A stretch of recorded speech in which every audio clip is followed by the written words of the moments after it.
ассалому алейкум тамошобинони иззатманд. барномаи криминалии ахбори вазорати корҳои дохилӣ шуморо бо хабарҳои ҷиноятӣ ва дигар кирдорҳои зидди қонунӣ шинос менамояд. бо шумо мо рухсор таваллузода.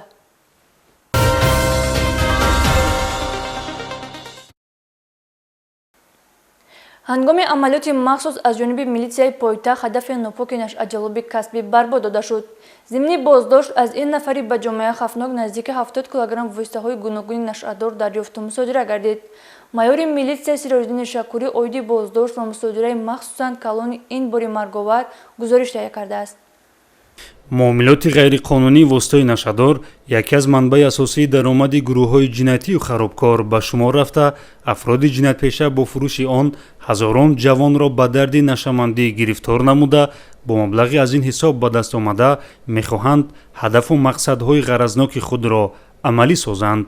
дар ин замина кормандони милитсияи пойтахт ҷиҳати пешгирии муомилоти ғайриқонунии воситаи нашъатдор дар ҳудуди шаҳри Душанбе муборизаи беамон мебаранд. аз ҷумла дар натиҷаи роҳандозӣ намудани чорабиниҳои оперативии ҷустуҷӯӣ аз ҷониби кормандони шуъбаи кофтукови ҷиноятии раёсати вазорати корҳои дохилӣ дар шаҳри Душанбе, шаҳрванд Ҳасанзода Меҳрдод соли таваллудаш 1991 истиқоматкунандаи ноҳияи Масчоҳ зимни интиқол додани воситаи нашъатдор дастгир карда шуд. тафтишоти пешакӣ муайян намуд, ки Ҳасанзода Меҳрдод бо мақсади ба даст овардани маблағи муфт ба гурӯҳҳои нашъаҷаллоб шомил шуда вазифаи интиқолдиҳандаро иҷро мекардааст. номбурда тариқи шабакаи иҷтимоии WhatsApp бо хешовандаш Зарифзода Шехназар дар тамос шуда аз рӯи раҳнамоии ӯ воситаи нашъатдорро дар ҳудуди шаҳри Душанбе қабул намуда мақсади ба вилояти Суғд ва минбаъд ба хориҷи кишвар интиқол доданро доштаанд. гумонбаршаванда бо мақсади амалӣ сохтани ин ҳадафи ғаразноки худ аз воситаи нақлиёти таксӣ истифода намуда воситаҳои нашъатдорро дар бағоҷи нақлиёт ҷойгир намудааст. маҳз дар натиҷаи коркардҳои оперативии кормандони милитсияи пойтахт пеши роҳи амалишавии ҳадафҳои ҷиноятии гумонбаршаванда гирифта шуданд. зимни санҷиш аз номбурда миқдори махсусан калони воситаи нашъатдор яъне 77 килограмм воситаи нашъатдори навъи ҳашиш ва афён дарёфту мусодира карда шуданд. айни замон нисбати дастгиршуда Ҳасанзода Меҳрдод ва Зарифзода Шехназар ки дар ҷустуҷӯи расмӣ қарор дорад, тибқи талаботи моддаи 200 кодекси ҷиноятии ҷумҳурии Тоҷикистон парвандаи ҷиноятӣ оғоз карда шуда тафтишоти пешакӣ идома дорад.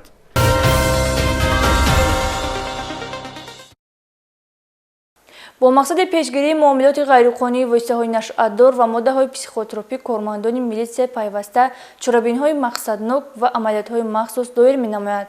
новобаста аз ин бархе нафарони манфиатҷӯ барои ба даст овардани манфиат аз роҳу воситаҳои гуногун истифода мебаранд. ҳайати шахсии шуъбаи вазорати корҳои дохилӣ дар ноҳияи Варзоб дар таъмини ҳифзи тартиботи ҷамъиятӣ, пешгирии ҷинояту ҷинояткорӣ ва таъмини волияти қонун саҳми назаррас доранд. кормандони шуъбаи мазкур пайваста талош мекунанд, ки пеши роҳи ҳама гуна ҷиноятҳо ва ҳуқуқвайронкуниҳо гирифта шавад. бо доир намудани чорабиниҳои оперативии ҷустуҷӯи кормандони шуъбаи вазорати корҳои дохилӣ дар ноҳияи Варзоб, ронандаи кироякаш Абдуллоев Ҳофиз соли таваллудаш 1992 истиқоматкунандаи кӯчаи Маяковский шаҳри Душанберо барои интиқоли ҳабҳои психотропӣ боздошт намуданд. зимни аз назаргузаронии дохили воситаи нақлиёти номбурда 3000 ҳабҳои психотропӣ бо номи Пригамез дарёфт ва мусодира карда шуд. маврид ба зикр аст, ки чунин ҳабҳо дар дорухонаҳо бе дорухати духтур ба фурӯш бароварда намешаванд. боздоштгарда ин миқдор ҳабҳоро мехост ба шаҳри Хуҷанди вилояти Суғд интиқол дода ба ҷавонону наврасон ва гирифторони бемориҳои нашамандӣ ба фурӯш бароварда аз ин ҳисоб фоида ба даст оварад. ман ронандаи такси Абдуллоев Ҳофиз Муродалиевич, ронандаи такси 4 ширкати Рахш такси, ҳангоми ба Хуҷанд рафтан кормандони мақомот мара дастгир карданд. мавриди зикр аст, ки ҳабҳои психотропӣ ба рӯҳу равон ва саломатии инсон таъсири зишт дошта танҳо бо дастури табибон барои доираи муайяни беморон тавсия дода мешавад. вобаста ба ҳолати ҷойдошта нисбати боздоштгарда корҳои тафтишотӣ идома дорад.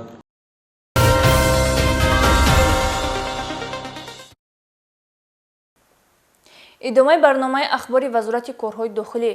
дар натиҷаи доир намудани чорабиниҳои оперативии ҷустуҷӯӣ аз ҷониби кормандони раёсати мубориза ба зидди гардиши ғайриқонунии маводи нашъовари вазорати корҳои дохилӣ як далели ташкили фасодхона барои истеъмоли воситаҳои нашъадор ва моддаҳои психотропӣ ҳамзамон анҷом додани амалҳои шаҳвонӣ ошкор карда шуд. Шаҳрванд Ҳасанова Таманно соли таваллудаш 1999 сокини шаҳри Турсунзода манзили истиқоматиро дар суроғаи кӯчаи Бобоҷон Ғафурови шаҳри Душанбе ба иҷора гирифта, манзили номбурдаро бо фасодхона яъне ҷои истеъмоли маводҳои нашъатдор ва анҷом додани амалҳои шаҳвонӣ табдил додааст. Зимни ворид гардидани кормандони милитсия ба манзили истиқоматии болозикр Ҳасанова Таманно ва шаҳрвандон Баротов Абдуҷалил ва Азанҷонзода Муҳаммад сокинони ноҳияи Фирдавсӣ дар ҳолати сархушӣ қарор доштанд, ки баъди ташхиси маркази наркологӣ муайян гардид, ки номбурдагон маводи нашъатдори навъи метамфетамин истеъмол намуданд. Аз рӯи нишондоди Ҳасанова Таманно ӯ бар ивази аз 1000 то 2000 сомонӣ аз шаҳрвандони гуногун маблағ гирифта барои анҷом додани амалҳои шаҳвонӣ ва истеъмоли воситаҳои нашъатдор шароит муҳайё мекардааст. вобаста ба ҳолати ҷойдошта бо дастрасии моддаи 205 ташкили нигоҳдошти фасодхона барои истеъмоли воситаҳои нашъатдор ё моддаҳои психотропӣ Кодекси ҷиноятии Ҷумҳурии Тоҷикистон парвандаи ҷиноятӣ оғоз гардида, корҳои тафтишотӣ идома дорад.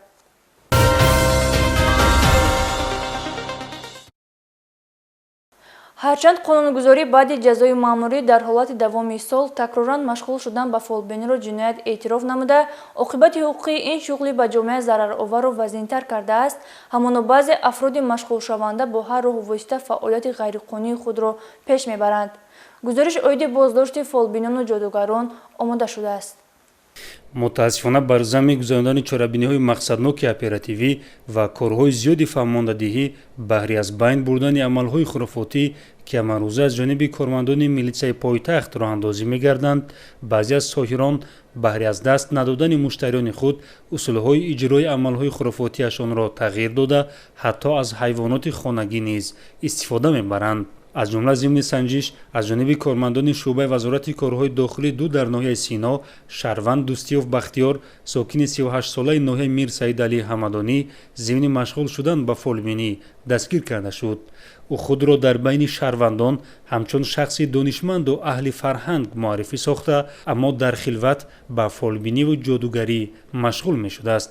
таассуфовараш он аст ки номурда барои бахткушо намудани занон аз мурғ ва моҳӣ истифода намуда, гӯё хуни мурғ ва назора намудан ба моҳӣ ба кору фаъолияти инсон ривоҷу равнақ медода бошад, ба шаҳрвандон истифодаи чунин усулҳоро тавсия медодааст. аммо ба ҳамагон маълум аст ки ҳамаи амал ва гуфтаҳои фолбинону ҷодугарон фиребгарӣ беш нестанд. ай мардуми тоҷик хоҳиш мекунам, ҳами корҳо дурӯғанд, ба ин корҳо рӯ наёрен, ин ғайридиния, ин хурофотай.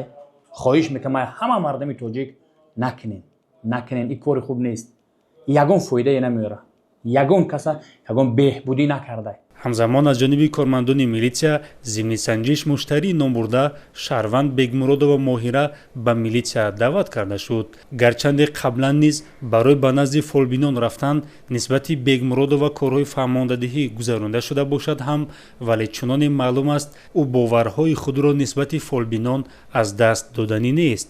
воқеан мушоҳидаи чунин афроди ислоҳнопазир боиси нангу ташвиш аст. мазам грех баъд гонам да занг задум, гуфтам хемазам грехтага ягон вай бошад, ягон дуо хонум, ягон чӣ кунум. вай гуфт ки я додарам ҳастая ва зангш мезанам меоя. гуфтам бароям табобат карданшон чӣ дар корай? гуфт ки мурғу моҳӣ. вобаста ба ҳолати мазкур нисбати Дӯстиев Бахтиёр бо моддаи 482 Кодекси ҳуқуқвайронкунии маъмурии Ҷумҳурии Тоҷикистон протоколи маъмурӣ тартиб дода шуда нисбаташ ҷаримаи маъмурӣ татбиқ гардид.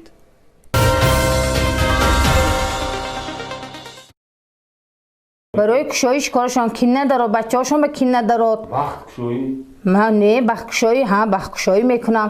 ман ин барои бахткушоиданаш, инак барои пешомиди кораш. ман инҷа сиёдонаи лавроврисай, ҳазориспанай, ҳамин барои ҳам пешомиди кораш.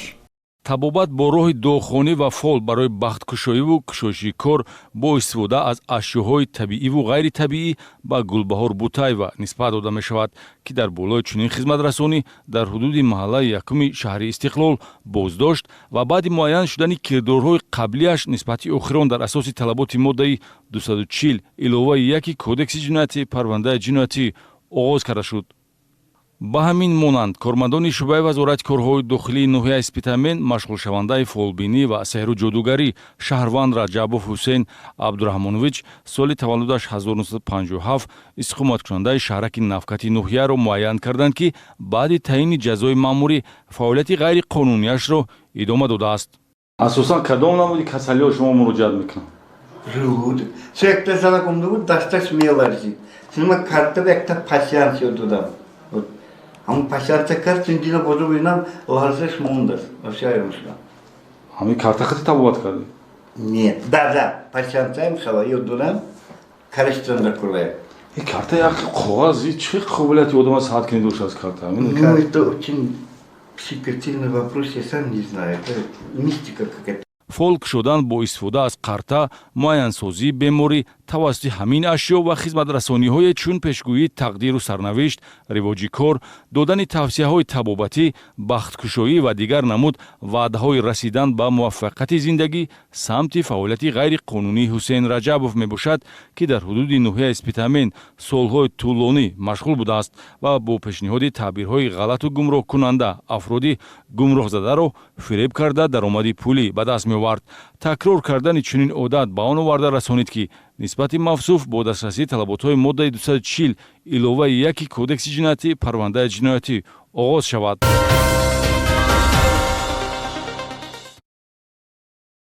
ин буд маҷмӯи мухтасари хабару гузоришҳои ҷиноятие, ки дар ҳафтаи сипаришуда ба қайд гирифта шуданд ва манзури шумо намудем.